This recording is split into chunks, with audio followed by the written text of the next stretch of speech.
public session, and can I have a motion to approve the agenda as stated? So moved. Second. Second. All in favor? Aye. Does anybody have anything they'd like to pull from the consent agenda this evening? I'd like to pull section 3.2, the capital improvement bid awards. Okay. Anybody else? And can I have a motion to approve the consent agenda, please? So moved. Second. All in favor? Aye. Okay, so items not included in the consent agenda will include, do you want to talk about the pulled item first? Fiscal 3.2, do you want to ask your question? I can take it. This is a very major step in our capital project to move forward with Phase 2. Phase 1 was completed back in early fall, which is our stadium project. Phase 2 includes updates and upgrades to all 5 schools, but also includes some renovations to libraries and science rooms, also auditoriums, and also major renovations to all 5 schools' foyers to make them more safety conscious. So we have gone out to bid. Our team reviewed the bids, and tonight the board will hopefully approve bids. And by approving the bids tonight, our team then gets to actually start identifying subcontractors, as well as a timeline to put a shovel in the ground so we can communicate to families and kids on what they can expect at the end of the year. Remember, this is a very, very truncated process, that this work is very, very significant and disruptive, so it can only take place in the summer. Because of that, we have outsourced all of our summer programs. We're trying to maintain all of them, just in different locations, and we think we're going to be able to do that. So it's a very invasive project, but Anthony Merlini is here, and Enrique can certainly walk the board through the process. We also have members of our capital construction team in terms of who have been working with us since this was the board wanted us to look at it from its inception. So I'll turn it over to whomever, and maybe just come up to the podium, and because that's a little better on the video camera. Thank you, everyone. We have tonight with us Bob Fineris from Savening Engineers. Bob has been with us since the beginning. Bob is our construction manager.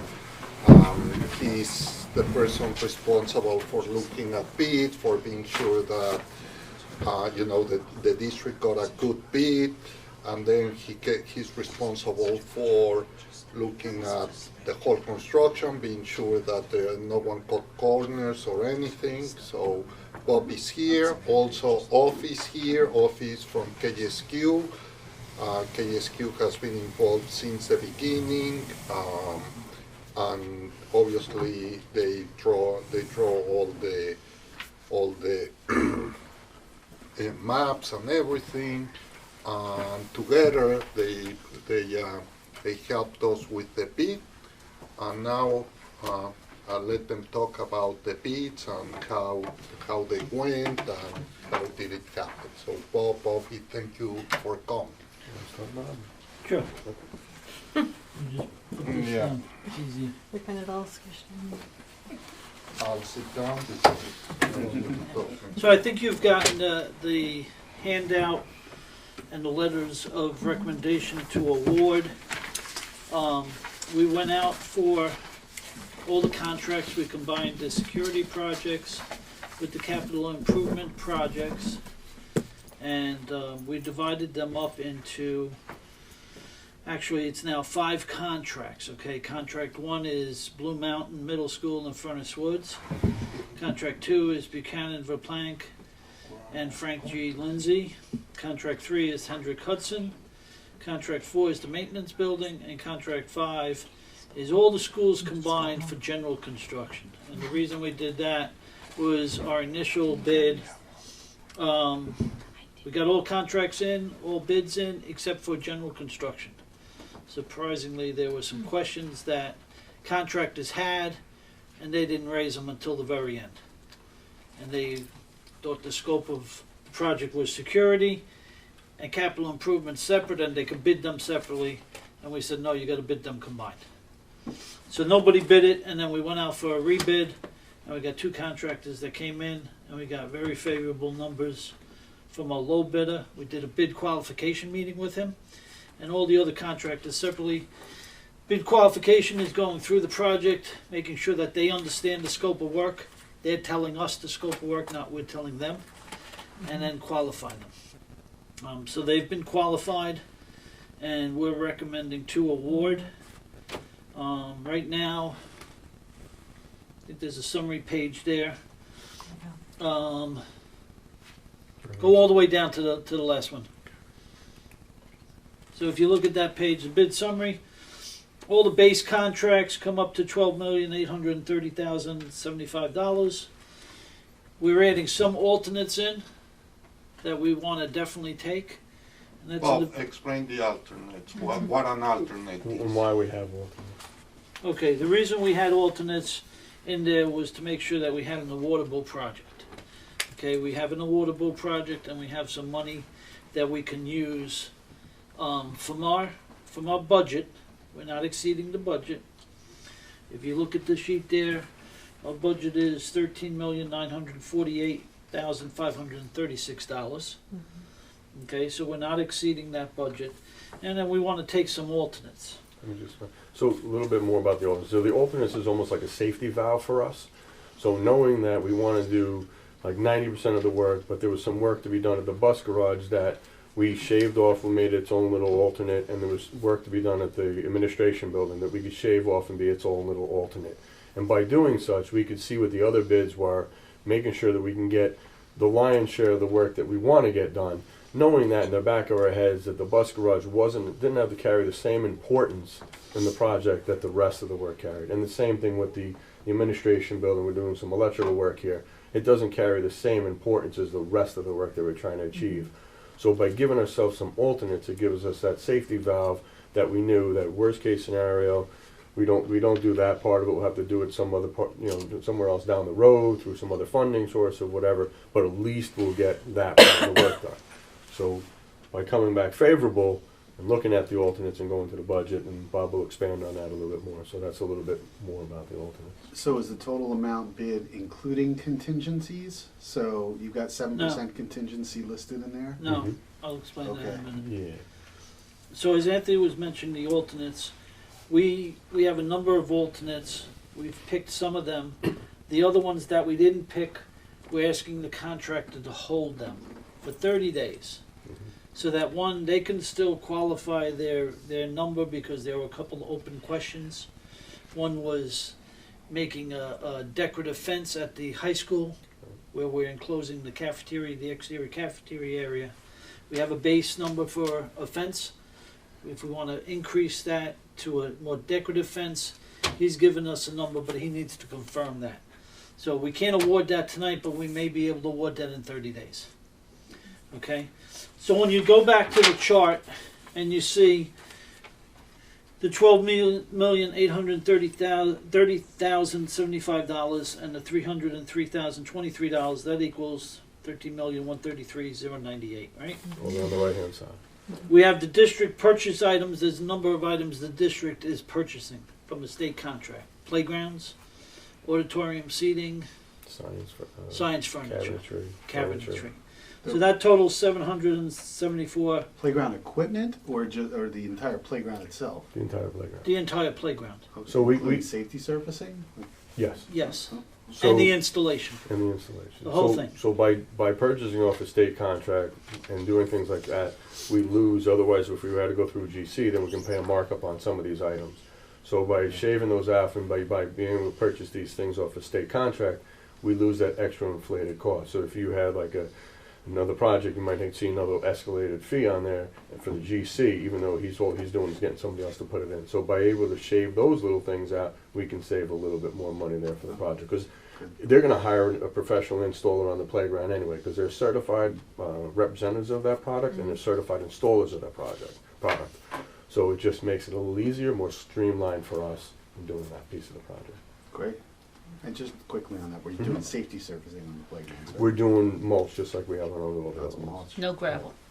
So it's No, not, but he means like a not like rubberized poured in surface. place surfacing. So there's other kind of materials that you can do. You can do with a rubberized surface. They also have do like an artificial turf now underneath those things. They have a rubberized. There might be somewhere down the road, but right now, just to get everything in, and we're doing it just a mulch like we have at all the other playgrounds, which has worked well for us over the last years too. So So add the base Yeah, contract thank you. with the district purchased items, we have $13,7,904.89. Our budget is $13,948,536. So we're under that by $40,631. But does that includes contingency then? No, the contingency is below. So the he's- contingency puts us over that budget. well, he's going to explain it. Right. So. Okay. So we have built into the contracts $422,000 and $22,500 as allowances for any unforeseen conditions. In addition, as part of our budget, overall budget, we have $570,243 in a contingency reserve. Do you want to explain? So the those allowances? three, Do you want to explain the allowances and how that works? well, the allowances Can you do are, that? You'll explain it? Yeah, You I can't- would like. Just elaborate on the allowances and what that number means. okay, so if the contractor is doing some work and he comes across an unforeseen No, but, condition, I'm sorry. So when the contractor bids the job, so if he's gonna bid the job and he's gonna bid a $500,000 job, we ask Of him. course. We ask Add him in some, yes. to add $20,000 to his bid. So now his bid isn't $500,000. His bid is actually $520,000. So that we have a built-in allowance in his bid. So he added $20,000 into his bid, and his final number is 520, not 500 anymore. It's 520. So what that number is, that represents allowances in the bid, the 472,000. Those are numbers that we've asked them, based on the size and the scale of the project and complexity of it. We've asked them to add X amount of dollars here, X amount of dollars here, X amount of dollars there. Just So in what we've cases. done, we've backed that number back out and showed you what that allowance is. So we have $470-something thousand in allowances built into the bid. So it's unclaimed work. It's not for work that's being done. So it's a separate line item, but it's included in that subtotal Correct. of their Yes. 12.8. Yes. yes, And if the allowances don't get used, then it comes It's back. our money. Then- What's the likelihood of the allowances not getting used? Have you ever had a contractor that didn't use them? 50-50. I've had some, yeah. I'm just saying. Yeah, Yes. In the field, we Yeah. didn't use most, how much No, did we we used use? We used all of it in the field. But because we added work. Correct. So with that being said, so because there was a couple little, we hit rock. Let's just take the field's a good example. We hit rock. So we had an allowance in there because we knew we had the potential for hitting rock, so we built that in there. So we used a little bit of that money to do rock. Then there was a couple other things that we wanted to add. So we wanted to, when we did it, we looked at the project, and there was a couple things that if you're doing this, you might as well do this. So we added like the walkway, we added like a couple other things, some fencing upgrades, etc. And we were able to build that into the allowance as well. So like if you wanted to do safety surfacing for the playgrounds, you would Correct. have that in the allowances. Okay, I'm just saying, Well- safety surfacing safer for the Correct. you, kids. you don't Correct. have it built into the allowance for the playground because that's not the contractor. Oh, you that's would right, use because your it's in the reserve. alternate. Because it's You- in the alternate, okay. You would use your construction reserve for that. But if you Okay. had money left over at the end, yes, you could upgrade it to it. Okay. Safety service. Weird, Same, but wouldn't think it about make that. more sense to put the safety in before the playground? Where a lot of it is we're could repurposing a do lot it of the after, mulch that we but- have, and we're just adding I to agree Put it. in with you. place. I like the safety. Yeah, because there's Too. less maintenance on it, you don't have to worry about animals crapping in the mulch. Correct. Right, Sorry. a lot of, It's all been thought yeah, about. and it's safer for the kids, they're less likely to have a serious injury, they would just break bones We're getting infection. versus, well, the mulch they would get, yeah. Instead of well, infection. we Okay, got- go we ahead. got a bunch Anyway, I of hope cool that other explains stuff it. there. That a little bit better. Thank you. Okay, so if I were to add those up in the right hand column there, I come up with $1,033,374 as a reserve. Okay? If I look at the project based on 13.9 million, I'd want to have a 7% reserve. That would be the 973. So we're above that. We feel very comfortable with those numbers.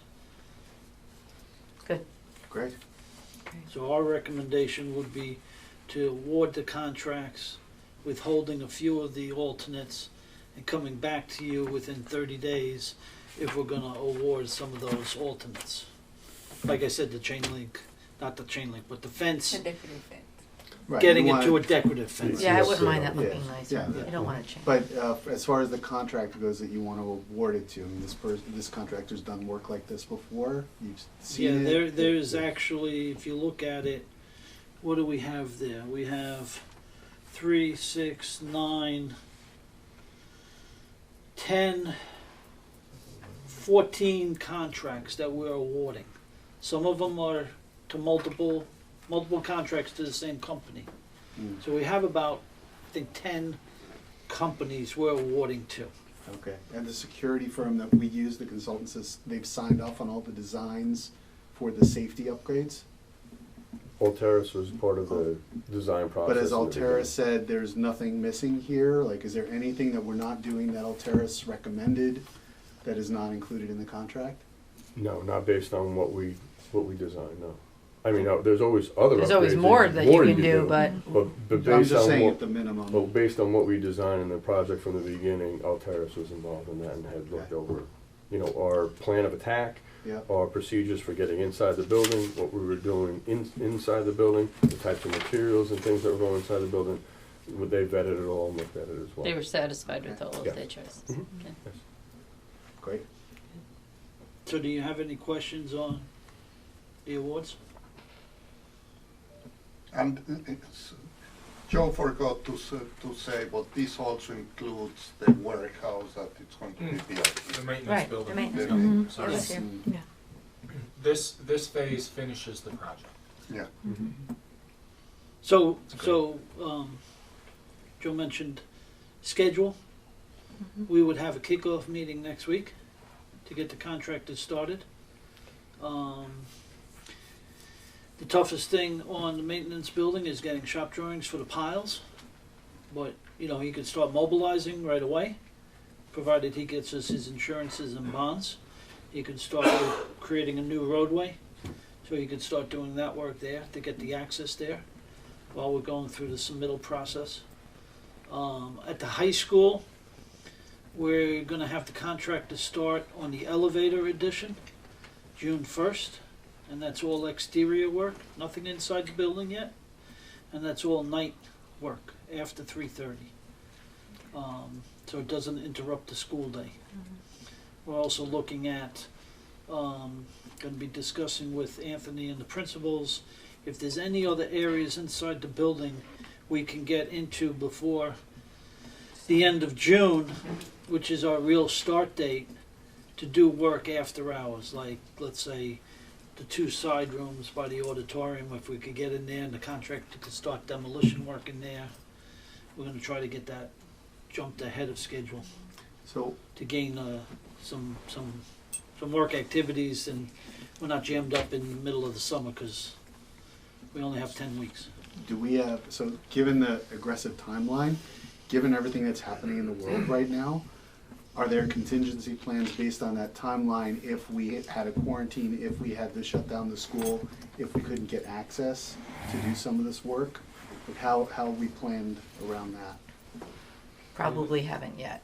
We haven't. Not 'cause it just And we're happened. gonna need, I first mean, thing I is hope it doesn't getting, happen, but I getting a think, contractor's you know, schedule, Yeah, okay? And seeing, you know, how that's gonna fit into the 10 weeks and the added time, and then making sure he's ordering all his material early and trying to direct him not to buy from foreign countries because we're gonna have problems getting work in, you know, getting material in. Yep. On that note, and it's sort of, it does piggyback on yours, the issue may not even be supplies, but just if there is an issue where they can't work or something and it backs up their projects, and them not being able to start on time. yeah, that's You what I'm know, worried that's about. Well, That You the know, work more is so than half the done, supplies piece. and then the kids If are you- coming back to school No, I'm in just, I know there's September. like you're asking for a crystal ball thing, but I mean, is there some, There should be well, a if you, plan. if you, I'm playing this scenario out, so let's say you close school for a month. That'd be okay? great for you guys. Right. going to work? No, you'd I'm have sorry. to push it into the summer, right? You potentially gotta have school go into No, the no, summer. no, that no, doesn't- that would not be an option. If they- Okay, it well would- then that's. No, that wasn't, no, what I'm thinking of is if they're doing something and your contractors can't work. They can't work for 3 weeks or 1 month or whatever, their company or whatever their, opportunities, they can't get there. And they can't start until, is there some sort of plan so that they can start on July 1st as opposed to if they get pushed back?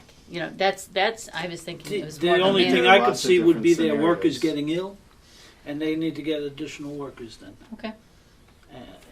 But if the school needs to be cleaned, and nobody can access the school for a certain amount I wouldn't of worry time. about that come I mean, June. I it's mean, not- at that We point, can go it's, through, we did Those it what Friday ifs, and Saturday. yeah. We went through the school and You all do of it our like a couple vehicles days? and did in less than 24 hours. Okay.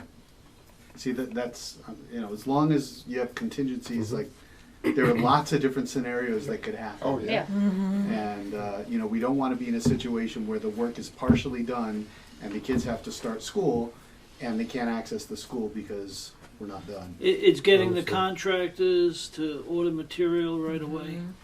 Long lead items, we do have a number of long lead items. We may go into the school year on the elevator, but if we have the elevator shafts complete and weather tight, the only thing they'd be putting in is the elevator, The cab itself. the cab itself, so. How I do don't you see- get it in once the elevator shaft is tight? It's all. Don't worry about it. Let them worry about it. Yeah, I was gonna say, I'm Corey, just saying. we'll be here till 11 It- o'clock I know. if we'd like It's to. all in I want to hear pieces. about that one. It's in It's pieces. all in Drop it pieces. Not one big Afterwards, bag. Corey. I know. That's fine. It's easier than you think. Yeah. Any additional questions? I just have a question for Joe when if he's coming back in. There's been some, discussion and concern about, and I was just wondering if you could review for us why we can't use this money that we put toward the Yes. bond. Might have extra. But we might have extra, or that we Might. might be able to, use for something else. So when we go for a bond, we ask the community to approve the school district borrowing money for a very specific Big purpose. That purpose is the bond referendum. Paragraphs of what the money is to be used for and only be used for that. That's our contract with the community and our contract with the state education department to do work within this scope. Those dollars can only be used for these efforts. They can't pay salaries, they can't buy textbooks, those dollars can't pay for overtime to have math review. The state is very, very clear. That's why we have a separate referendum. That's why there's a separate funding mechanism. That's why there's a separate calculation of how we get reimbursed when we do that.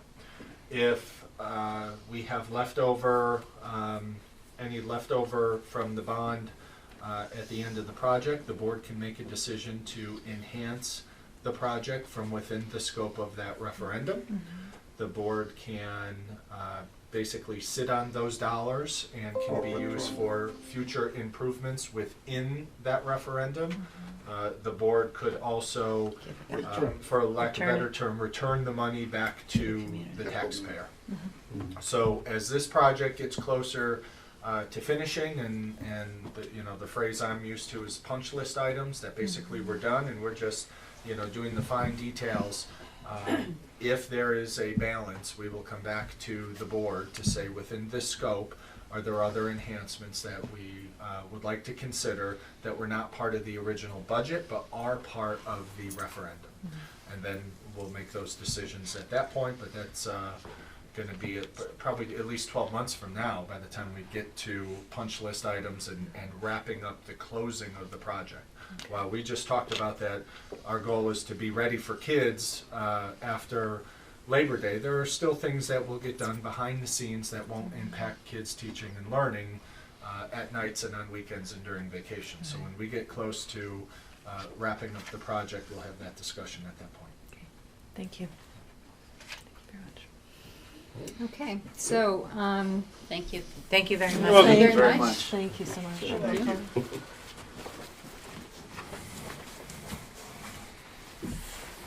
All right, so can I have a motion to approve fiscal 3.2? So moved. A second. All in favor? Aye. That brings us to item 4.1, which is a resolution about funding public education in New York State.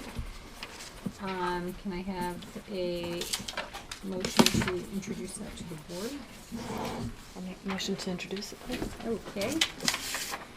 And then we can discuss. So this is part of our advocacy efforts with the school district, with the superintendent's council, with the school business officers, and with the group that Lisa participates on, the Westchester Putnam School Boards Association.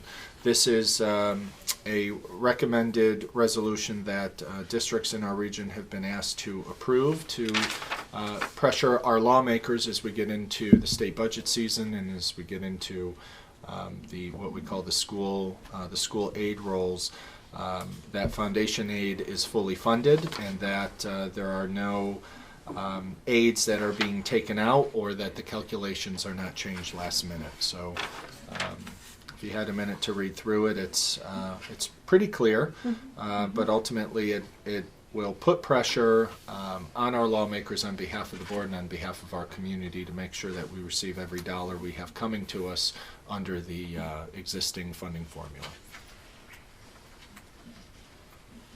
Does anybody have any comments or discussion on this? How would this change what we already get? We'd receive more. The calculation would be recalculated. The calculation would be recalculated, but our runs would increase. Our foundation aid would increase, and actually all of our aid lines would increase. How much? It depends on where they fall in this sort of either negotiation or whether they adopt this fully. But the state aid calculation is a very archaic, long process, and only the state would be able to recalculate it. All right, and this would affect all districts or just us? So everybody would get more? All districts. Okay. Districts, yeah. Great. Yep. Thank you. So we just need Anybody else approval. have any comments or questions? I mean, certainly we have a lot of unfunded mandates, so having our funding foundation aid formula the way it should be would be certainly beneficial, especially during this time in our history. So can I have a motion to approve the resolution as stated? So moved. Second. Sorry. I'll second. All in favor? Aye. Any against? Nope. All. Okay. Our next item is item 4.2, donations. Always a good one. And tonight we have a community member who is donating a ping pong table to be used by the physical education department in the high school. And there was one other donation, but I don't see it on my screen yet. And UPSs. And the 5 UPSs. And 5 UPSs, which are power Uninterrupted. supplies for the computers. Does anybody have any questions, comments about this before we approve it? No, we just thank Thank you. everybody. All right, so Yeah. thank you very much. And can I get a motion to approve these donations? So moved. I'll second. All in favor? Aye. That brings us to our first audience comment section of the evening. So during this section of the meeting, the Hendrick Hudson Board of Education does welcome public comments. This is a comment section for non-agenda items. Each speaker should have signed in with our district clerk prior to commenting. When called, each speaker should step up to the podium, or to the end of the table, and state their name and affiliation if applicable prior to starting their comment. Letters, petitions, or other written materials should be handed to the district clerk. Each speaker is permitted 3 minutes for their comments and must be recognized by the board president. And all comments should be directed to the board president. The board will listen to comments but will not necessarily debate or discuss items. Operational matters will be directed to school administrators for handling and follow-up. The board is not permitted to address personnel or individual student matters in open session, and the board may limit repetitive comments in order to give time to others wishing to speak, as well as to maintain meeting efficiency. The board also expects comments to be made without interference from the audience and in a civil manner, please. Roseanne, do we have anybody? Yes, we do. Dina Gelman. Hi, I'm Dina Gelman, parent of 2 seniors at Hendrick Hudson High School. and I'm here because of just some recent concerns regarding the emergency procedures, especially at the high school. I'm sure you're aware that yesterday there was a lockout. During that lockout, it was during a late arrival for some seniors who had no direction. They were in the parking lot, they were at their cars, they were on the grass, they were on the steps of the school, and for me as a parent and as a teacher in another district, a lockout signifies that there is something in the area that's not safe. And for these kids to have no directive, get no communication of where to go and what to do, my immediate response to my daughter was, get in your car, and anybody who's around you, put them in your car and start driving people home. And when I get the email that it's lifted and everything's good, you can go pick up who you need to pick up and get everybody back. But that's not my job. That's the district's job.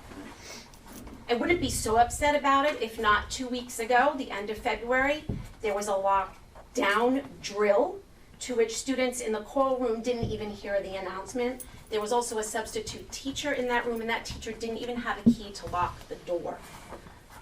To my knowledge, had to come in and say, this is a lockdown, why are you guys still all out about? Excuse me, just no names, please. Okay, and had to direct the kids to do what they're known to do. So the next day, there was a hold in place. Again, the announcement's not heard in every room. Something needs to be done. This isn't new, this is protocol. We've been doing this in schools for years now. We need to make sure that announcements can be heard. We need to make sure that students, especially at the high school level, who may be traveling in and out on their own, you're very good. The district is so good about emailing parents and calling and contacting every possible facet of communication between emails and phone calls. Why can't we get the list of kids who have late arrivals and shoot them a message and say, listen, don't go to school. Or if you're on your way, stay out. Mm-hmm. It was just unsafe yesterday, and it just really, really upset me as a parent and as a teacher, because I know what goes on in my building. And so I would hope that you would take this opportunity to evaluate the emergency procedures, to update and to talk to building administrators and find out if there's troubleshooting. How often do they talk about what happened after the drill today? Did anybody have any problems? Were there any concerns? Did students raise an issue that they can't hear the announcements and nothing was done about it? It's unacceptable at this point. We have to take every drill as a reality. We have to take every precaution as it's really happening, and I feel like we're dropping the ball right now. Thank you. Thank you Thank you very for your much. input, Ms. Gilman.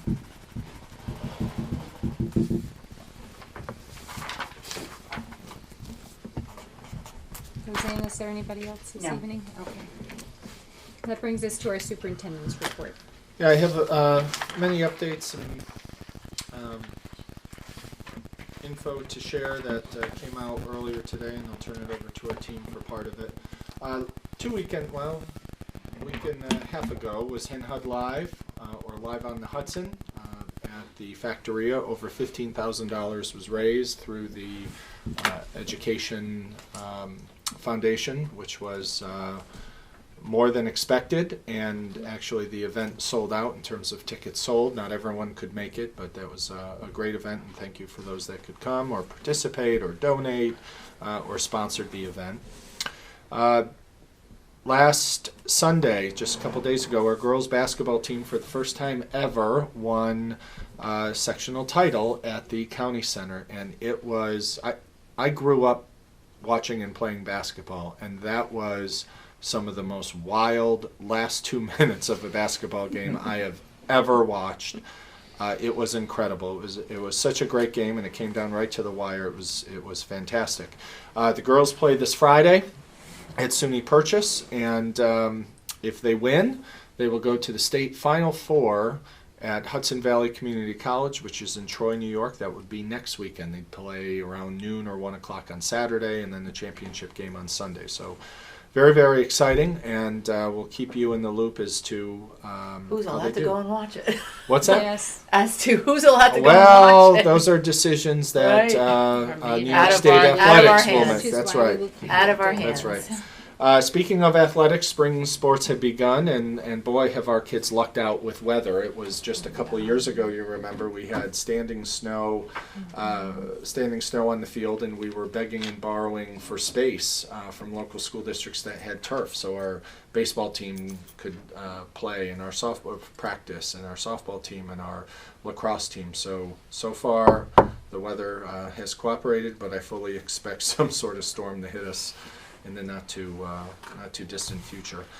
I'm going to make a comment about some of the work of this board and this district. You're going to hear a little bit later tonight a couple board presentations around budget, around our instructional budget and our technology budget. And this district has been, I'll say, blessed and stressed with the Indian Point nuclear power plant. Stressed meaning environmental concerns or safety concerns or whatever concerns you may have, yet blessed in terms of our community being one of the most affordable communities to live in as a suburban Westchester district.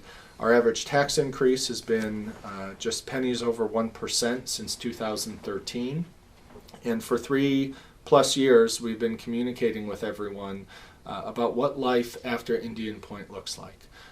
We've advocated, we've participated in task forces, we've had podcasts, a dedicated website, PTA meetings, board meetings. We've done a lot of work to educate everyone on what to expect. And while we advocate and pound our fist and look for more resources, whether it's from the feds or the state, we know that taxes will need to increase. The question is at what cost? Over the last number of months, our team has met with all of the staff, and we met with 4 of the 5 PTAs. And basically said that the question in front of us and the work of this board going forward is, what is the healthy tension between taxes and program? What is the limit that we believe we can raise taxes to maintain excellent programs and excellent outcomes and excellent opportunities in our district?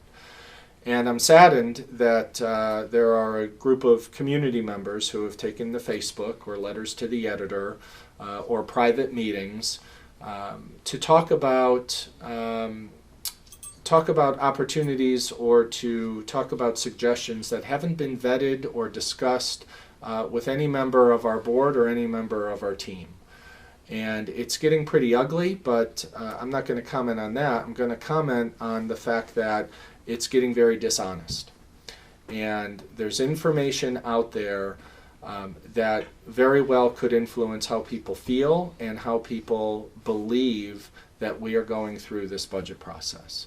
That we're hiding money, that we're not being honest, that we're not being transparent. And there are a group of people out there who have said their goal is to defeat the budget. And while we're a long way away from finishing our budget and a little bit further away from our May 22nd, I believe, budget vote, 19th, I'm sorry, we're going to have to communicate what reality looks like if our budget does fail. We're going to, over the next couple weeks, share that our budget is less than half of what the allowable tax cap is, and that this group, including our administrative team and folks in the schools, have done really, really important and hard work to try to cut corners, to try to tighten the belt, and to try to make this community affordable without sacrificing opportunities and outcomes for kids. You're going to hear a budget tonight that reduces our expenses by over $500,000 because we have some teachers who are retiring that we're not going to replace. We believe that we'll be able to maintain all of our programs without them, but there may be some unintended consequences. Those consequences sometimes mean increase class size. It sometimes means that those teachers or professionals will be traveling. But the idea that we have been blind or deaf to taxes, or that this group is a tax and spend district, is ridiculous. I'll share in a couple weeks all of the very, very quiet and effective ways that we have reduced the burden on taxpayers, from solar panels to increase cooperative bids for gasoline, working with BOCES to hire staff, whether it's interim staff or full-time staff. Very, very quiet things that when I've said to PTA meetings that we've done all of these things and you as parents probably haven't felt it because it didn't impact your kids' opportunity, educational opportunity. And I'm afraid that if we don't start having honest dialogue about our current status, this team will be in a position to start evaluating certain programs over others, or really start to have a conversation over what's mandated and not. And the last time this community had a conversation over mandated programs versus non-mandated programs, it got ugly, it got territorial, and it took a really long time for this community to recover. So it's a little bit of a heads up to our community, but also a continued invitation that if people have questions, if they have comments, if they feel they have recommendations that can help, to please bring them forward. But that has not happened at one board meeting. That has not happened at one PTA meeting. It has not happened in one phone call or email. And without that open dialogue, it makes people nervous, and it questions motives.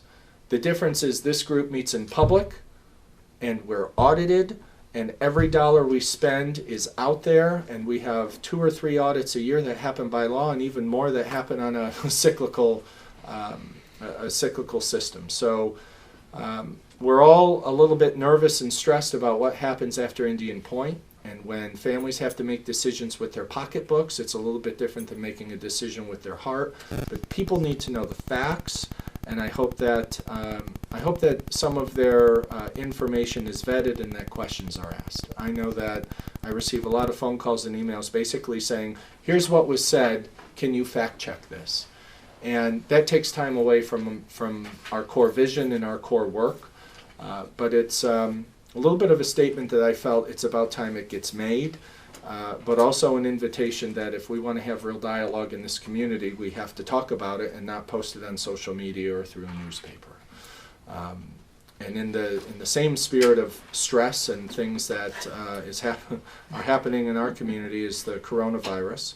Earlier this afternoon, I sent an email with an update and new and different guidance from the State Education Department, the Department of Health, both at the county and the state level. I want to be really clear that a school district does not and cannot unilaterally make a decision or a diagnosis if a staff member or a student is positive for coronavirus. The updated regulations, and actually under the state of emergency decree from the governor, is if a school district has a confirmed case, and by confirmed case it means the Department of Health has communicated to the school district that there's a staff member or a student, the school must close for at least 24 hours to do a deep cleaning, and may close longer based on the investigation that the Department of Health has to conduct. We do not make that decision. We have no authority to exclude kids. Lisa has worked with all of our nurses to make sure that any student showing any sort of symptom is well vetted, that there's communication with that child's family and or their pediatrician or their doctor. But the school district does not and cannot make that decision. We rely on the guidance of both of those departments, and they are the ones that make the call. This is not like a snow day where a snow cloud is coming and we're going to get a foot of snow and everyone says let's all close.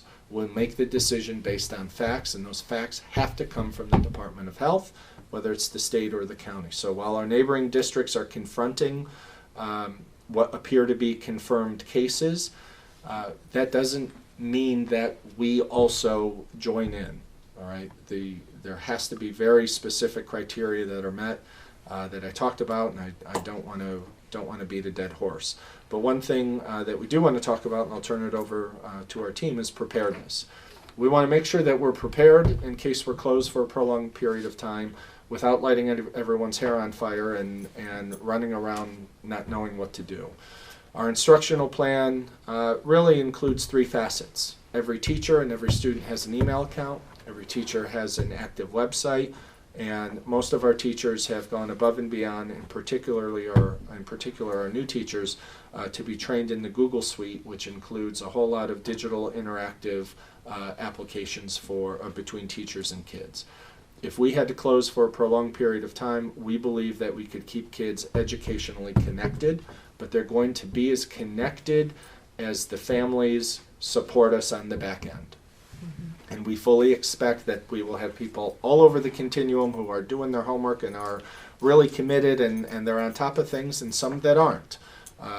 2 of our local schools closed today because of coronavirus, and there were a lot of kids shopping in grocery stores with their parents in the morning. So, I'm not sure we can guarantee everyone's going to be home in front of a computer.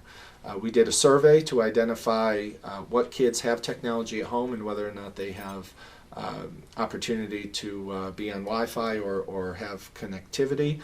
We're going to try to work with those families and some of our partners, including the Hendrick Hudson Free Library, to make sure that there are opportunities for them to stay connected.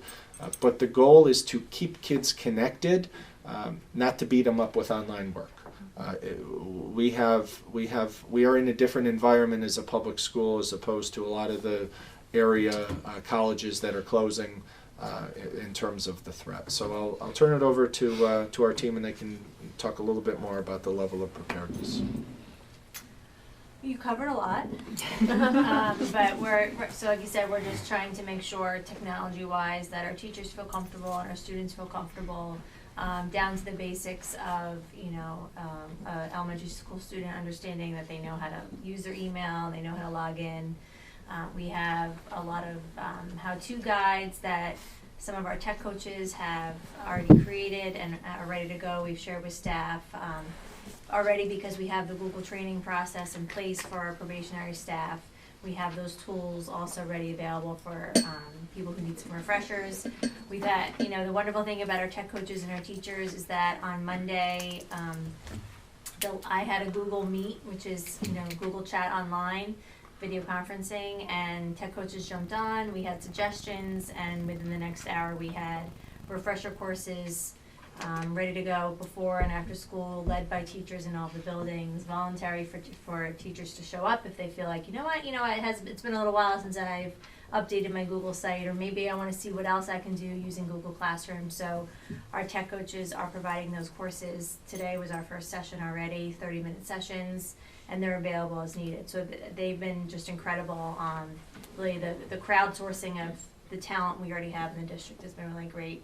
And then really just working with, honestly, a lot of what we do is work with other districts too. We're learning from what they're doing. So technology-wise, communicating with other directors of technology and, using best practices and sharing, what works and what doesn't work. And we're not trying to go too crazy. We have a lot of good systems already in place.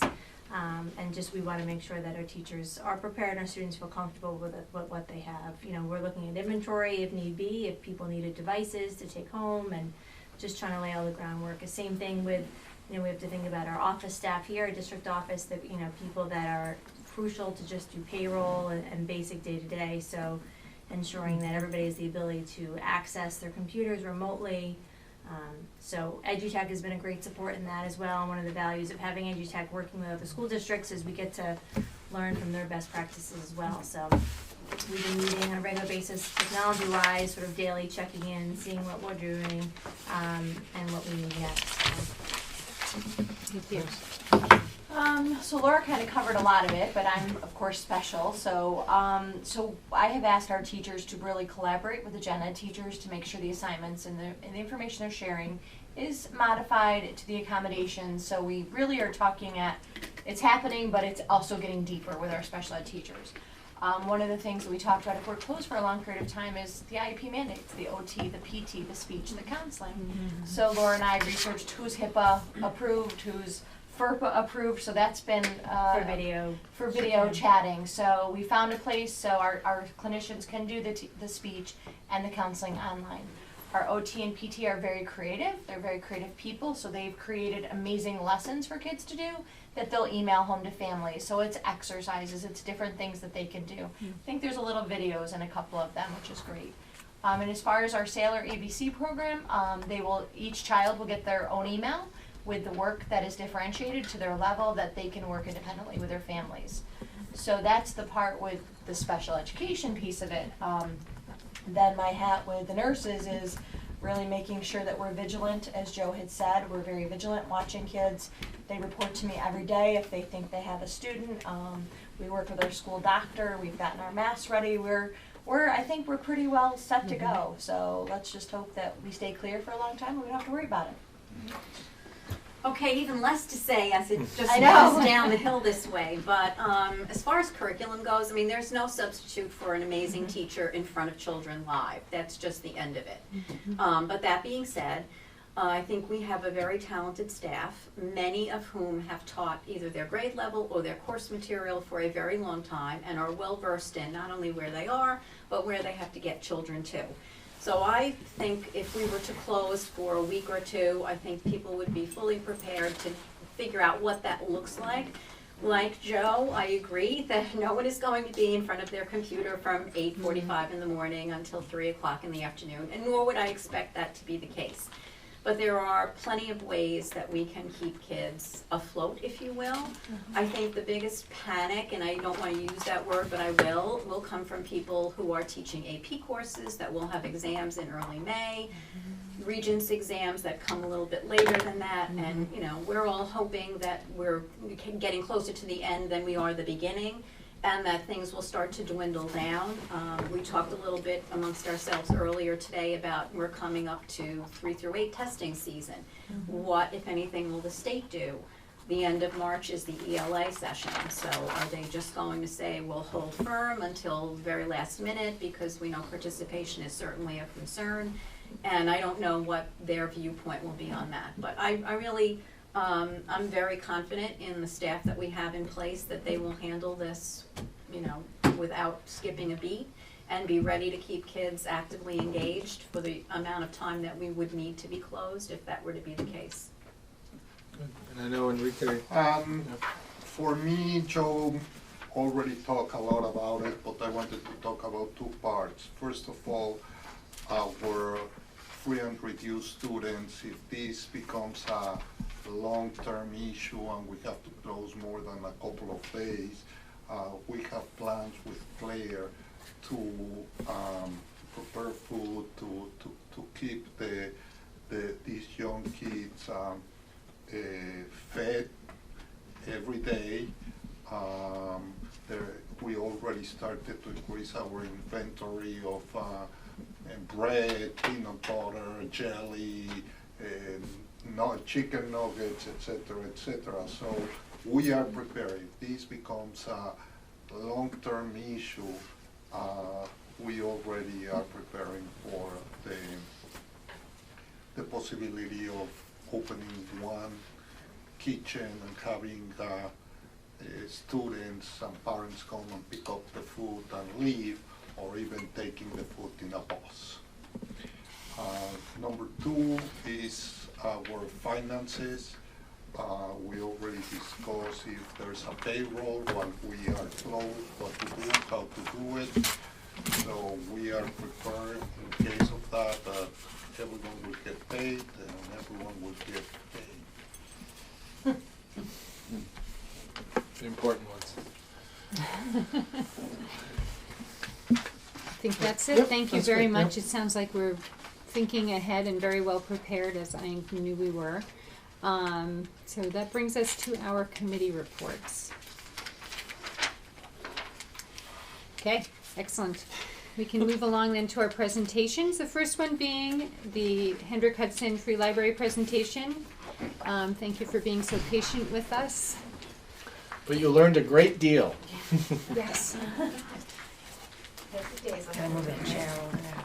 All right, now I gotta slide over again. I'm gonna come over here. I'm gonna come over this side this time. Okay, why not? Better not. For you, why, thank you.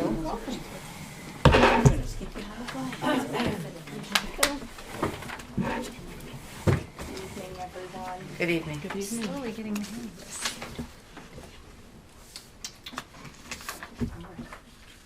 President Abraham, Mr. Hochreiter, members of the board and administration. My name is Cynthia Neff, and I am president of the Board of Trustees for the Hendrick Hudson Free Library. So I am here tonight along with Library Director Jill Davis and Trustee Phil Brandon. I'm here to present the proposed library budget for fiscal year 2020-2021 and request that it be included as a proposition on the ballot presented to the public on May 19th, 2020. The library's proposed 2020-2021 budget reflects a 4.8% levy, which increase, which is a 1.4 budget-to-budget increase. This represents approximately a $50,500 increase over last year. The average taxpayer in the town of Cortland will see an annual increase of $7.64 per thousand of assessed value, and Peekskill taxpayers will see an annual increase of $11.48 per thousand assessed value. For the average taxpayer living in the town of Cortland, this means library services will cost approximately $204 per year, and in Peekskill, that number would be $108. Here are some fun facts about Hendrick Hudson Free Library. In 2019, the Hendrick Hudson Free Library circulated over 158,000 items, of which over 40% were children's materials. Nearly 90,000 patrons came through our doors. Our 4 wireless hotspots were loaned out continuously. Did you even know we had hotspots? Our study rooms were used by over 7,500 patrons, and we offered over 700 programs with nearly 12,000 attendees. Hendrick Hudson Free Library is always a great place for kids. This past summer, the library hosted the district's K-5 summer enrichment camp. The camp allowed 138 children to spend their mornings at the library, focusing on STEAM and STEM activities. It was so well received that we will not only be hosting it again in 2020, but we will be expanding it to 5 weeks. So children enjoyed an indoor planetarium experience and a visit from local author Allison Pataki, who read her new children's book. In 2019, we introduced some unique programs for adults and or families, including Wine Bottle Bingo, with Claire Carey and Beth Rendy as the callers, and you can imagine the fun of that. Our very successful Coffee House concert series, the venue, which is set up like a coffee house, that features performers from near and far who performed for its library, and our well-intended craft and educational programs. As we mentioned last year, the library is an official passport acceptance agency. I can speak, I have one. We knew it would be a great service, but we didn't realize how great. Since June of 2018, the library has accepted over 650 passport applications, and many who are Hendrick Hudson students. This has produced income of nearly $25,000, which will help us as we begin to experience the decrease in pilot money. The library board's goal is to provide the same level of services and programs to our community, and we feel that this budget reflects our commitment to that goal. So before I say thank you, I just want to share a little tidbit with you. It's our new advertising slogans. If you are thirsty, come to the library to quench your need to know. If you are hungry, we will feed your curious mind. So thank you for the opportunity to be here to present the library's proposed budget to be included on the May 19th, 2020 ballot. Thank you. Thank you. And I just want to add one more exciting program that will be part of our digital newsletter tomorrow, was the program in February, during February break. Yes, that's right. We We did. partnered with the library to keep kids connected during their week off, because not everyone travels and not all parents have childcare plans, so it was perfect. So a group of kids had great experiences on Tuesday, Wednesday, and Thursday, and you can read more about it tomorrow morning. We have some pictures and some testimonials in the background to the program. So thank you to our friends and partners at the library. I will add my annual thank you, because a lot of people, and people in this room, are not aware how many times they host us as a district. We have many, many, many professional development activities that go on courtesy of the library offering their fabulous services. Lisa and I just borrowed a room to do some brainstorming, but we have large groups there and small groups, and they They never say no unless they literally can't give us the space that day, so we appreciate your generosity. And the K-12 art exhibit, let's not And forget the that. art Yes. exhibit in April. In yes. April. And the Wi-Fi that we now have on the field. Oh, that's right. Track and We field. And the room for tutors. Yes. And the ice cream truck. And coming, comedy night. They all Yeah, in October. This fall. Should be fun. So, thank you. Thank you. Great, thank you. Do we need to vote on this? We're Yes, we do. voting to Can Put it on the. Can I get put it a on the motion ballot. to have the Hendrick Hudson Free Library budget on the same day Here on as our ballot, our yes. school budget vote? So moved. Second. All in favor? Aye. We're very happy to have you. Okay, Margaret will give a breakdown of our instructional staffing and our projections and priorities for next year. I stole some of the thunder, but just as we get into our teachers who have identified as retiring, and then doing a very thorough analysis of the need to replace them, we'll notice that a significant number of retiring teachers are their positions are going to need to be replaced. Okay, I'm going to start this by talking about curriculum. So goals for next year, really, again, we try to enhance the existing programs for kids, always looking at ways to deepen and stretch the experiences. We've done a lot of work in the past year or two around SEL and executive functioning. We'll talk a little bit about that as we go on. Did some work this year investing again in response to intervention for kids who are struggling. What do we do as teachers in all of our schools? And then, reviewing and updating policies that relate in the curriculum and instruction area. In terms of professional learning, examining teacher leadership roles and responsibilities. We're always trying to see if we can get coaching in. We have tech coaches. We'd like to expand that a little bit more in the instructional range. And developing a robust professional learning plan. There will be some changes to the used to be you could do it for 3 years. I think you still can. So I'll say 2023 plan, which we'll be working on over the summer. We now have to actually include professional learning experiences detailed for administration, teachers, and teaching assistants. So while the focus primarily in the past was just the teaching staff, there is recognition on the part of the state that administrators and teaching assistants play a pretty important role in the process of learning and teaching in our schools. So we'll expand our plan to include administrators and TAs this year. And then finally, fiscal responsibility. We're always looking at, as Joe said, when we have to lose a teacher through retirement, and while we're very jealous and envious of their opportunity to move on to a new life, we have to think hard about replacing them, whether or not it's purposeful to replace them, and what does it look like in replacing them. Maximizing staff, looking at schedule efficiency. So a part of our conversation later this year that we actually started the other day is having the middle school and the high school work with a consultant to look at some efficiencies in their scheduling planning. Considering long-term implications of a budget, I try to tell teachers when we're working together to develop their goals and their wishes and dreams for their program, that you have to know what you want to be in 5 years. We can't do anything overnight, but if we know what we'd like something to look at, like 5 years down the road, we can certainly begin to plan incrementally to get us there.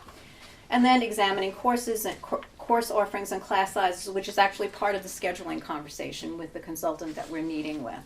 So we've been meeting for the past few months on many of these topics with the administrators. I work with the instructional leaders and the grade level leaders in terms of professional development goals, not just for the district, but also for their departments. So I ask all of the departments to tell me what is it that you're curious about learning in addition to the work that the district does at large. And you'd be surprised at some of the really interesting things that they've started for themselves in music and art and in social studies, aside from what the district is trying to do on a bigger scale. Okay. Funding sources. So I include external funding sources, because as you can see by that bottom line number, $360,720, that is a lot of money. So the curriculum and instruction and professional development part of the district is funded heavily by title grants. That's wonderful because it's free money. It's scary because that money is not guaranteed. So from year to year, we really don't know what our funding source will look like, and we won't know until July 1st. And even at that point, they still play with the numbers a little bit before they finally lock it in for us. The only number we know in that top part is the New York State textbook funding, which is a stated amount, and it is based on enrollment. So it's going down a little because enrollment went down a little. The bottom part of it is district funding, which comes out of our budget. And actually, Enrique and I just spent some time talking about some of this. So most of what you see there, curriculum, CRC and summer curriculum development money is money that's paid in payroll. It's to teachers that are working after school or during the summer or doing any kind of that extracurricular work where it's not in their school day and therefore requires extra pay. The mentor program is going down significantly because, quite frankly, this new group of people coming in the fall is way smaller than any cohort we've had in the past few years. So we anticipate, I think, 4 teachers? Potentially, Laura, where we've had groups of 12 and 16 in the past couple of years. So there's a big decrease. And the reason for that is we pay teachers to mentor new staff, but if I don't have as many new teachers, then I don't need as many mentors, and so that cost is going down. BOCES PD off-site means that those are consultants that are coming to us and working in the district, but their pay is processed through BOCES, so we get COSER back on that money. All of the people that we're working with that I can think of are going through BOCES for us. Even if they don't come to us that way initially, we ask them to do it, and they're always fine with processing. And that was one of our goals and priorities. I mentioned earlier about how we're saving money and tightening the belt. No one sees it, so that's one way. Another way is when we began the cost analysis. The board asked us to find consultants who were approved through BOCES so that we could get a return on that. And depending on the cost and depending on the program, we receive anywhere between 25 and 45% back of the out-of-pocket. So Right. It's a really good thing to use BOCES, and we use them, and sometimes it goes down. Right.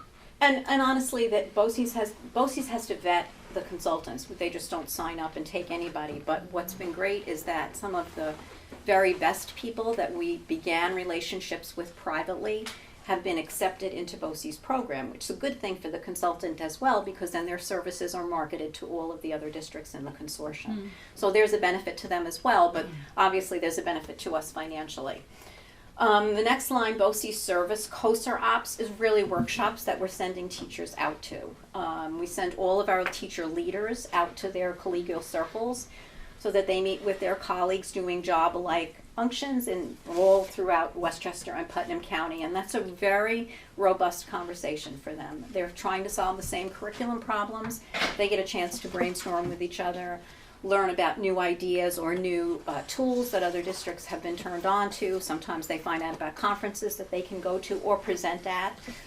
We had some great feedback on some presentations that our staff did at some of the circles. So it's been a really good experience for them. And additionally, anybody that BOCES brings in that we feel is valuable to a curriculum initiative that we have, we try to send staff to that. And then conferences that are non-BOCES. So there are occasionally things that BOCES doesn't do, which is hard to believe because we really have one of the most premier BOCES in this area. We're very lucky that they're here. So once in a while we find something. We have teachers who will go for AP training. That's not BOCES related, but they have to keep up to date on the new coursework.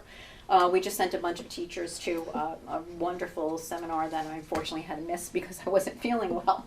But I heard it was fabulous, and that was not through BOCES, but it was brought to the attention of the district that 2 premier consultants in literacy at the secondary level were presenting down in Tarrytown last week. So we sent a couple of high school teachers, a couple of middle school teachers, a few administrators. So those opportunities always come along, and to the extent that we can take advantage of it, we love to do that.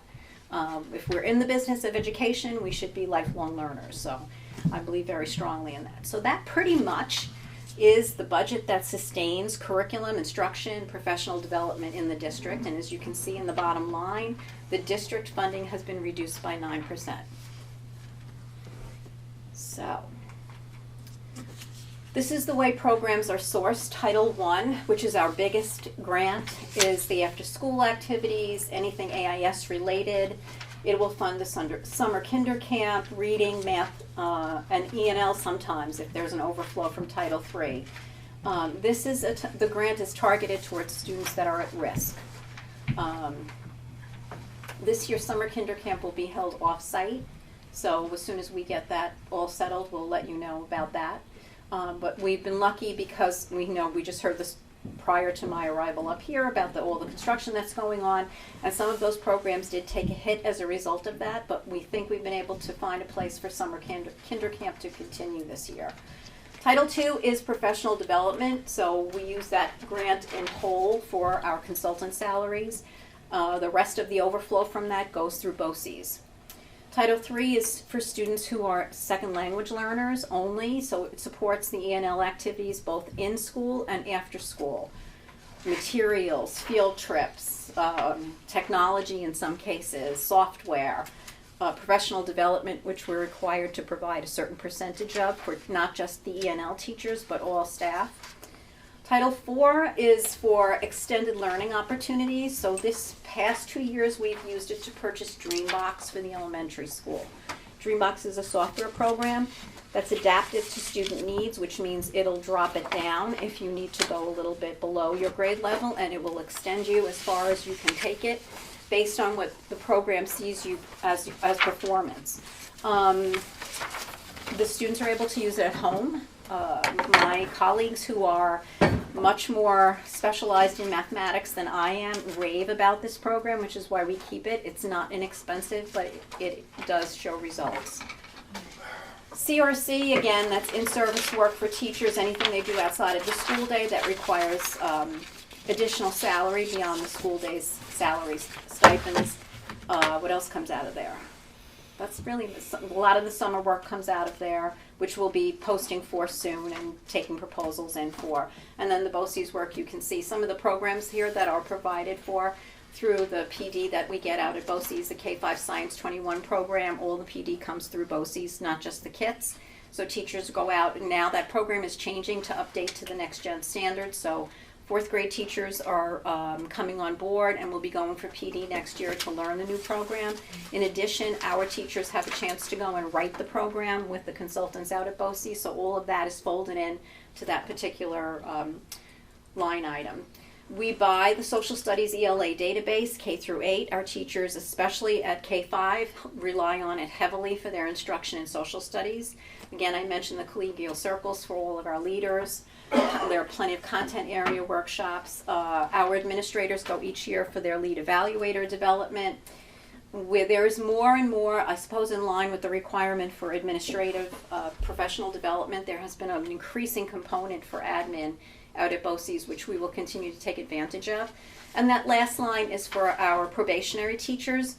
Part of their new teacher induction program requires them to take Skillful Teacher in their second year.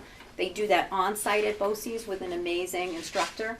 And then they also do an online course, which they usually get to start over the summer, and they're going into their third year. And then the conferences, again, they're New York State conferences, so we have people go to the New York State Social Studies Conference. We had people who were supposed to be going to the math conference next weekend, which I heard was canceled. And anything that teachers bring to us that they're interested in attending that relates to their field of study. So again, for next year, we're continuing the work around executive functioning. We're having, Lisa's bringing a consultant in May to do some training on site for 2 days so that we'll have a K-12 exposure.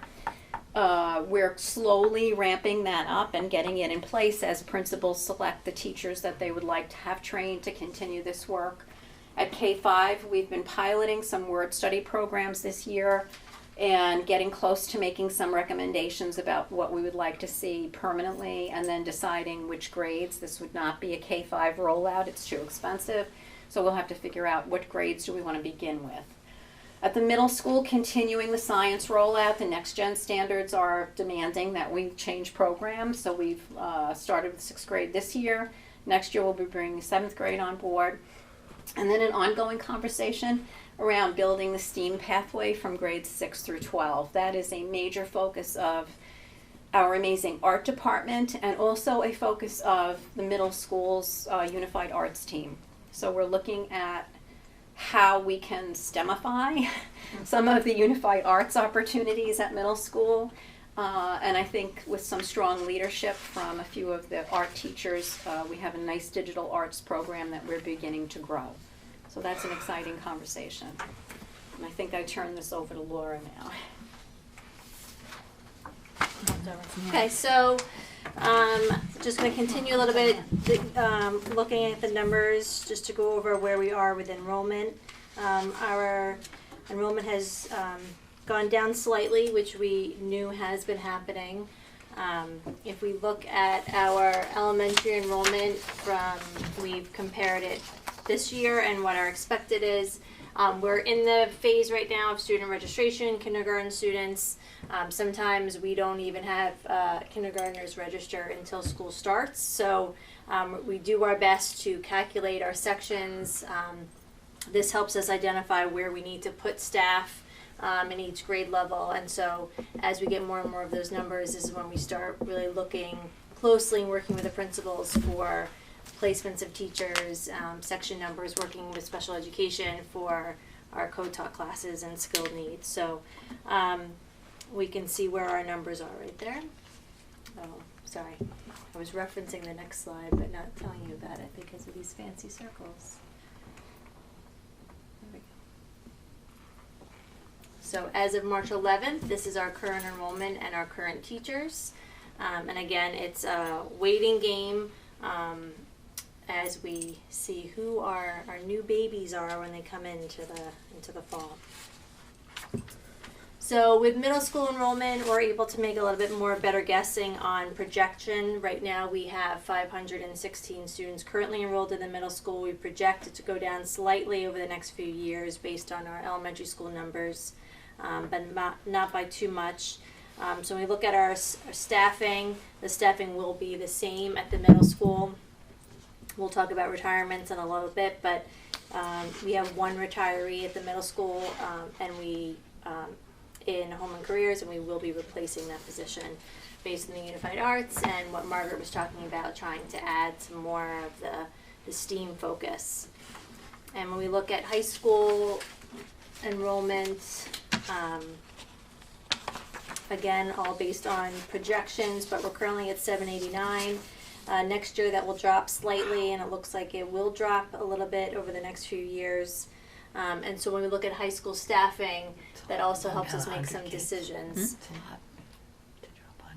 Is that based on current enrollment at the middle school and elementary school that you're projecting?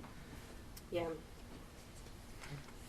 And I'll just make a comment that many districts in our region are experiencing decreasing enrollment, with the exception of a few, Peekskill, Ossining. We believe, based on the data points that we are receiving from the Real Estate Association, that we have a declining enrollment because we don't have available housing. And all of the indicators are still strong, as they were reported to us in January, about homes for sale, multiple offers, bidding wars, those sort of things. So as homes come for sale, we're hoping that they're bringing young children to help correct this, but we don't have any indication to suggest that declining enrollment means folks are running away from us as much as it is opportunities for new families to come in. And then, so as I hinted to, so this year we have 4 anticipated retirements, or they have notified us of the retirements as of June 30th. So our school psychologist that works K through 12, so we do not anticipate replacing that. Again, when we look to see where our needs are, Lisa has looked really closely at our numbers and the staff that we have within the clinicians and the mental staff, and we feel that we can successfully still continue with the staff that we currently have. So we, at this time, we don't plan on replacing the school psychologist. We have a high school science teacher that's retiring, and again, if you look at the enrollment numbers, we don't feel at this time either that we are going to replace that teacher, but instead be able to still offer a lot of the same rigorous courses. We don't feel that it'll take a hit on the curriculum and instruction that's happening in the building. We have one elementary school teacher that's retiring, and again, as we look at the enrollment, we don't have to replace that person, and we're able to keep the staff that we currently have. So, and then the home and careers teacher at Blue Mountain Middle School, when we talk about the unified arts program in the middle school, and again, the technology and the art teachers, they all work in collaboration with each other. And that's where we're excited about being able to replace this person, and we're sad to lose the retiree, but it's going to help us as we sort of reconfigure what that program looks like and how it will also affect the high school down the road. So we'll be looking to replace someone that's a home and careers teacher that's certified in career and technical education. So that's an anticipated savings of $515,000. So that's a pretty big number that we'll be saving in that area.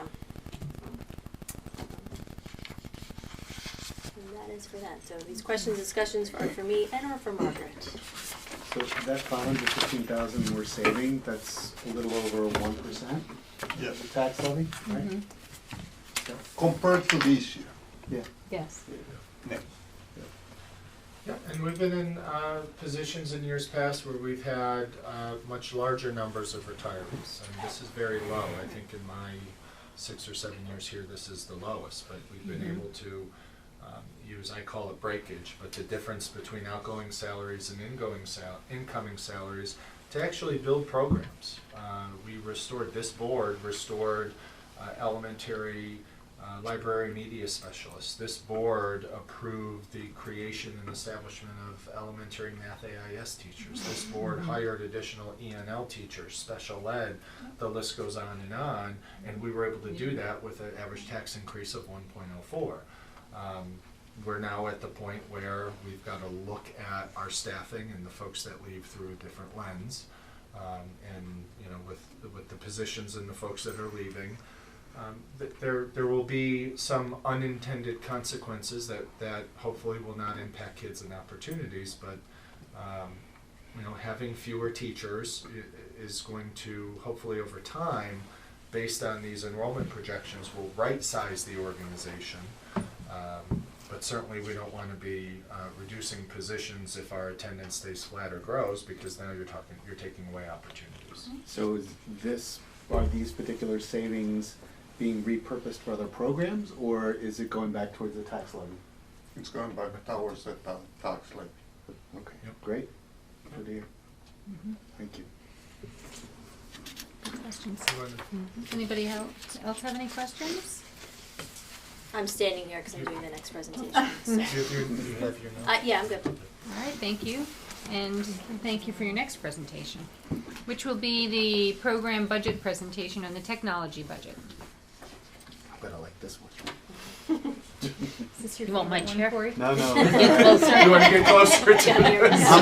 I'm good. I'm getting all giddy. All right. This is always a big budget that we present, and it's interesting because it's instructional technology, but it also encompasses so much. So, even Margaret mentioned some of the programs that she utilizes, which helps subsidize a lot of the costs, a lot of this software, contractual, a lot of programs that are running all come in collaborative decision making with the team and with our teachers and what we need for our students. So some of it is your basic tech stuff, and some of it is really curriculum instruction, special ed needs, ENL needs, or day-to-day needs for teachers and students. So, we look at the budget. When I took over this position a little over a year ago, my goal was to try to see, what we were spending, how we could save money efficiently, responsibly, looking to see what we could cut. Sometimes, reevaluating and reassessing certain purchases, what the use is. So constantly thinking about that as we look at as I look at each item that I have to pay for. So a big thing is continuing the one-to-one initiative that was started a few years ago by Dr. Swerdloff. So this past year, Frank G began their one-to-one initiative. They brought in the Chromebooks, and as we saw a few months ago from the teachers presenting, the K-1 teachers have been using the iPads, which has been a great success. So now all 3 elementary schools have one-to-one, which is really exciting. So teachers and students constantly have technology if they need it. They're not using it all day long, I promise you. They're using it for an iReady assessment, or maybe they're doing Dreambox on it, or maybe they want to do some brainstorming and collaboration and Google Classroom, or whatever it may be that the teacher's utilizing for them. But they have all of it as touchscreen, so whether it's a Chromebook or an iPad, they have those tools. So now as we move to look to the middle school, there's going to be bigger conversations as we think about what one-to-one looks like as we start moving to the secondary level. Again, like I said, constantly trying to see where we can reduce costs and be more efficient in what we're spending. The big thing that you're going to see that I'm going to talk about is really implementing the newly updated laws that New York State Department of Ed has put forth regarding data privacy and cybersecurity. So this is something that is not funded. It's an unfunded mandate, and so I've been doing my best to figure out ways to be really fiscally responsible and also be responsible and technology-wise, and ensuring that we're doing the right thing for us, and also complying with the law that goes into effect July 1. So this is our 5-year plan. As I reiterated, that we've done the one-to-one, and as we look to the middle school, I've already had 2 meetings with middle school staff where we meet with representatives of the building, tech coaches, grade level, the principal, assistant principal, to really talk about what is it that one-to-one looks like at a middle school. What do they need? And not just replacing what they currently have to replace it, but really being smart about what teachers want to use, what teachers want to use, students want to use, and trying to see where we can cut costs as well. So the art department might have different devices and technology than a math teacher may have. In this, we're replacing all desktop computers. We're trying to figure out ways to buy enough. It seems like Chromebooks is what the building wants mostly, but trying to figure out ways to manage this. They're not in the same classroom all day long. They don't have a homeroom teacher that they start and end with, so trying to be creative and strategic in what the schedule looks like and how we're going to manage that. I don't want to buy more Chromebooks than we need just for convenience. So the staff has been really good, and we're trying to brainstorm ways of working around that. This building itself is on 6 years now on our desktop computers, so it's time to upgrade them as well to make sure that we're up to date with all for security and just efficiency. And then the following year will be the high school's turn for their upgrade in this cycle. So hardware, you won't see a change in the cost for hardware. This number is here and proposed because a lot of the money of the things that we purchase, as I just referenced, do come out of the lease. However, it's important that we have money for emergency funds. So 2 summers ago, we needed to replace 2 servers. They got overheated, or maybe things just after a while, things start to fall apart, or something could happen. So we need to be able to run our system and making sure that we have the money in the equipment code ready to go if we need it. We're also, Project Lead the Way has specific requirements for the devices that they need, so I'm constantly looking to see how I can keep up with what specs they need and the numbers of computers and laptops they need. But again, the majority of this is really for, we hope we don't need it, but we have it there in case we do. When we look at our contractual details, something you'll notice in this, I wasn't in the presentations in the past, but we've mentioned BOCES a lot today. I broke out the codes a lot, and I've been doing a lot of work in collaboration with others to really figure out how we can purchase more through BOCES. So you'll see that there's some changes in contractual and software because there is a separate line item for BOCES services. But things that we can't get through BOCES, we can't get through BOCES. So our technology support and staff, so for example, EduTech, who are vital to the day-to-day operation and long-term planning that comes out of this code. Our internet, our phone, our cable services. So we have internet for the district, but we also have cable and phone for emergency and backups. Some of our network monitoring for cybersecurity and data privacy issues come out of this if it's not something that we can purchase through BOCES. So, for example, the backups of our systems that support Envision would come out of this.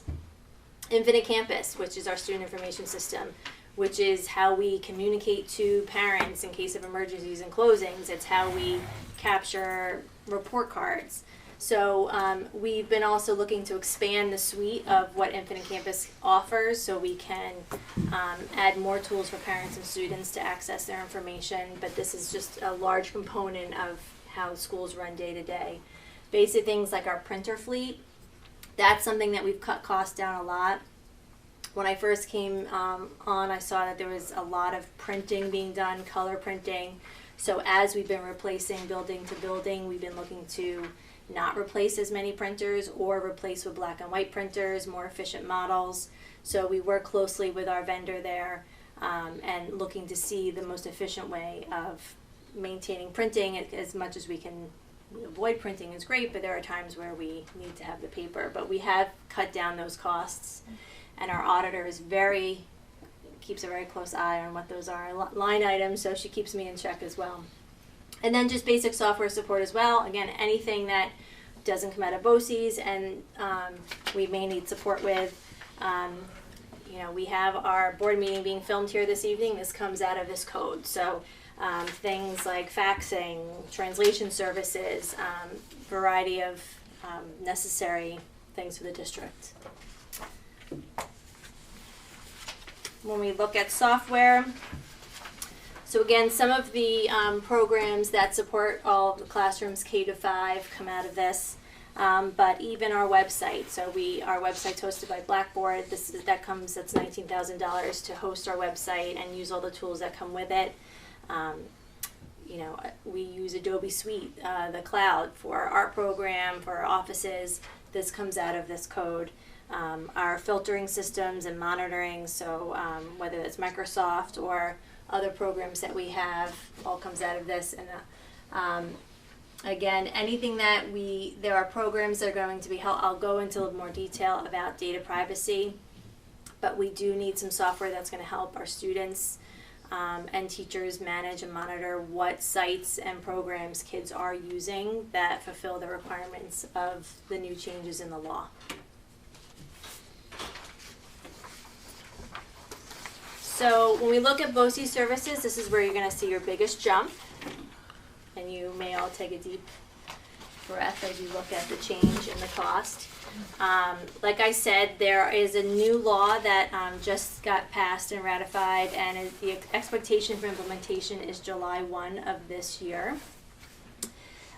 So I'll talk a little bit more detail about what's required for data privacy and cybersecurity, but it is going to require funding. It's an unfunded mandate, and I'm doing my best to try to find the most fiscally responsible way of implementing the things we need to implement and ensuring that we're doing it quality and not affecting instruction, supporting our teachers. But with BOCES, we're able to use Smart Learning Suite, so that is a program that a lot of our teachers use day to day on their smart boards or their smart panel, as this is. And this is one of the things we did purchase this year, if you guys remember. So we have this nice panel that we're looking at. Model schools and the Lyric. So the Lyric supports us on a lot of technology and a lot of our data services. Model schools is through Putnam Northern Westchester BOCES. They provided a lot of professional development for our tech coaches. They also provide support for me, and they provide PD for a lot of the software that we purchase through them. So if we purchase iReady and Dreambox and all these programs, they're also providing professional development to go with that. So we're not just putting tools in front of teachers without any know-how, they're providing that guidance. But let me get into the big jump. So EdLaw 2D has already been in place for a while. So this references the privacy of student information. So PII, so you're going to hear that term a lot. So Ed Law 2D has a few different parts, and it's just to touch upon it. As you can see, it was just passed this past January with the implementation of July 1. This is going to require the appointment of a data privacy officer. Some of this information will go into more detail at our next policy meeting, but a data privacy officer needs to be appointed in the district that's going to ensure and manage that any vendor or any program or software that our students utilize or teachers utilize protect our students' information, and that could just be someone's first and last name. It could be a student's email address. So currently our teachers have approximately 200 different programs that they use that are free, which is great. So teachers have been very innovative. They do a lot of their own research on programs that they love. They bring them into the classroom. They've been amazing tools. However, because they're free, and they might collect a student's email or first and last name, we can't at this time guarantee that that information isn't being used or sold. And that's one of our responsibilities per this regulation that we do. So every vendor, in order for us to continue to use them past July, we need to have a parent bill of rights per vendor and a contract signed per vendor. So we're talking about almost 200 free vendors. It's going to be quite a challenge. The ones that we purchased already through BOCES or that iReady, Dreambox, programs like that, we have that covered. I'm already managing that. So it's trying to work right now with our staff to identify what programs they need, what programs ask for PII, and trying to figure out how we're going to manage that. So there are some tools that I've been looking at through the help of BOCES. Like we said, BOCES vets a lot of different vendors, so we've been able to identify some good sources out there that will help us in managing this huge task. Additionally, there's going to be some changes in the requirements in our cybersecurity. It's a lot of systems we already have in place, so I feel really confident. But the state is asking everybody to follow a specific framework, basically a rubric and a check mark, ensuring that we have systems in place. So it's going to include things like penetration testing, threat assessment, making sure that our systems are safe. But again, these are some things that we'll go into a little bit more detail when we have a policy committee. So that's why you see a big jump from the prior page when we look at what's going to be coming. But I'm trying to purchase as much as I can through BOCES. BOCES just this week is having their board meeting where they are approving all of the vendors that they've vetted. A lot of directors of technology in the region have met with these vendors. We've sort of all interviewed them collaboratively. So once BOCES has their board meeting, I'm able then to start figuring out which vendors are going to work for us. Can I just ask one quick question? Does the law apply to both student technology, education technology, and administrative technology? The only thing connected to administrators is the APPR scores. Okay, so our financial systems, everything else It has nothing to do it is with not students. included in this. It has nothing to do with student data. That's the Okay. data privacy part of it. The cybersecurity covers everything. The cybersecurity covers Yeah. everything. Remember a couple of years ago, there was a big issue with testing companies who may or may not been either hacked or selling student information, and the state changed testing vendors and so on and so forth. This is the next step of that, to make sure there's different layers before we buy software and before other people can have access to that data. So did we do an assessment of our administrative systems to make sure there is no PII? That's, I believe, Like, part is of that- what. So anything that we currently buy, like I was saying, so Infinite Campus is all of our data. So Right. that, yes, that is already, those vendors that we use already have contracts in place. The biggest challenge is going to be those that we are unaware of, which is why I've been working on surveying teachers to gather a list of the vendors they want. We're going to be adding a product called ClassLink next year. ClassLink is similar to Clever. If anybody knows what Clever is, it's a way for a single sign-on. So some of our programs, kids can log in with their school email and password, and it links them into all the different programs with a single sign-on. With ClassLink, when teachers log in the fall and students log into their computers, they will see a ClassLink window, and it will be, everything that's been vetted will be there. Anything that's not vetted will be blocked by our system and our firewall. And then if people would like to use it, it will have to go through the software approval process, which is going to be a whole nother area that we need to figure out and identify how we're going to be doing that, and that will come under the data privacy officer. But to ensure that we get the contract signed, we get the parent bill of rights signed, and the parent bill of rights and the list of all these products also has to be listed on our website.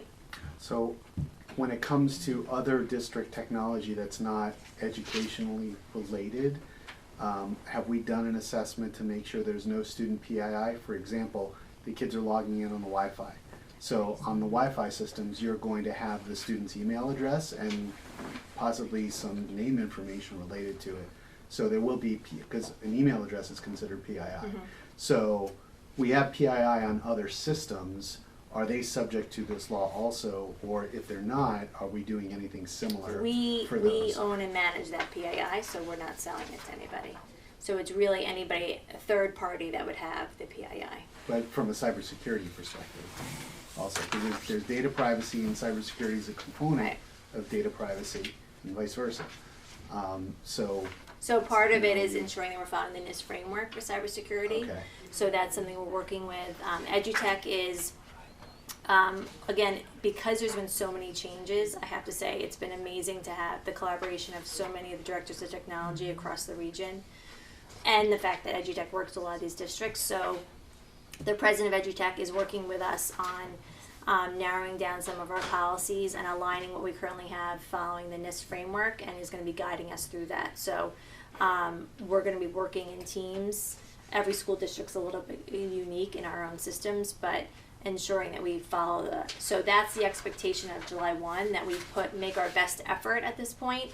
If we're not 100% in compliance come September, the state is asking that we make our best effort, and already we're making our best effort by changing some of the systems we have in place, changing some of the tools that we're using, and by really this spring and summer and up until this week when we had to start planning for who knows what, that's what really where a lot of my head's been at and focusing and working on. Some of that just got paused this week, but I think I answered that question.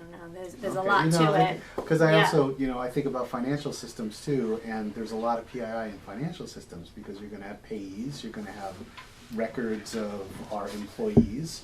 So there's yeah. a lot. It's not just We can students. go into this in more detail when we're talking about the policies too. We have the tech people coming. I just want to make sure that we're not missing something as we're doing this project and we budgeted for it. Because that's a big component of it. Yeah, because I agree with the state, these expectations and standards. What I don't agree with is that they're not giving us any funds to support it, because it's a lot, and these are the expectations that a lot of corporations have, where they have teams and teams of people who specialize in cybersecurity.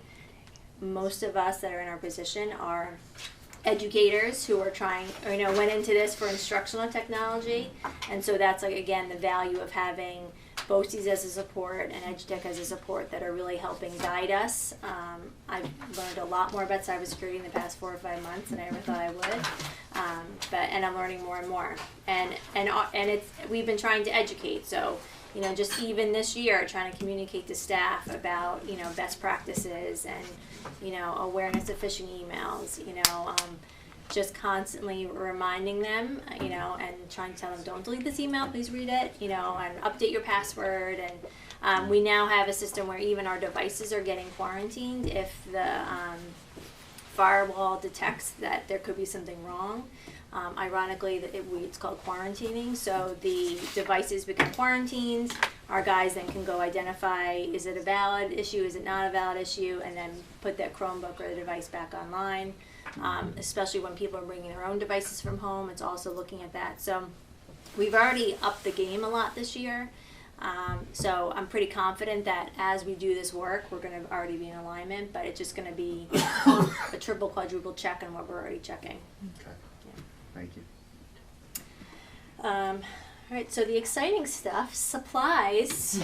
we're gonna go down in supplies, and that's again just because I'm looking to see what we're actually using and what we actually need. But supplies can be something as basic as a case for the iPads. When you saw the teachers come in and show the kindergarten, first grade cases for those iPads, we tried to find the most affordable version that we can, while also being useful. Everything from power cords, cables, a projector bulb, that we have in here that we're not using as much in here, but in a lot of classrooms that are still using older version of smartboards have projector bulbs. So all these things that kind of add up, pens for the smartboard, wipes, things like that. So I found that I was able to reduce that by 30% just based on need and what I see that we're using, and trying to be a little bit more conservative with those supplies.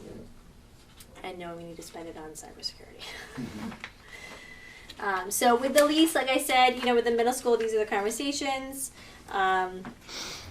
One of the things we are looking at is some cost savings between smart panels and smart TVs. We find that as we're getting older, in the level of school, that not all students need to be interactive with the panel. And so maybe a smart TV with an iPad to the teacher might be a more cost-effective method. So we're looking at some of those options. We're piloting one right now at the high school, and we have some teachers who are going to be trying that out next year at the middle school. We don't need to replace as many smart boards as we did last year. We had a lot that needed to be replaced, so we replaced 21 last year. Did you replace smart boards with smart boards? With smart panels. Okay. We have one teacher this year piloting the TV, and the high school also has some other smart TVs. We've been using that in some of the gym classes where in the fitness rooms they have an iPad and they're able to control apps that they project to the TV. So that's something that we're really looking at when we think about the middle school, and not replacing all smart boards with panels, but maybe some content areas might benefit from a smart TV instead with an Apple TV or Chromecast. Yeah. And this is the total overview. And again, as indicated, you'll see that increase. I think we did pretty well considering, everything that we use goes up slightly, and that we do need to add some funding to support the expectations of the new law.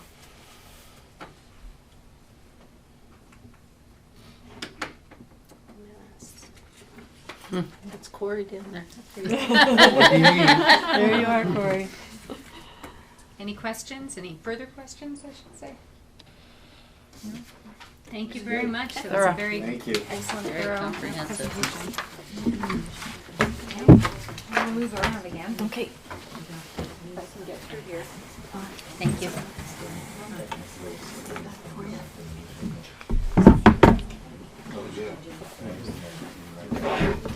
Somehow this has to be a little simpler. Yeah. I didn't have the chair there. It would be better. Public comments? If we didn't have the chair there. Okay, so that brings us to our next audience comment section, and this is for the public to speak to us on the agenda items. I don't see anybody left in the audience, so I'm assuming there's nobody signed up? Okay. So that brings us to any new business anybody has?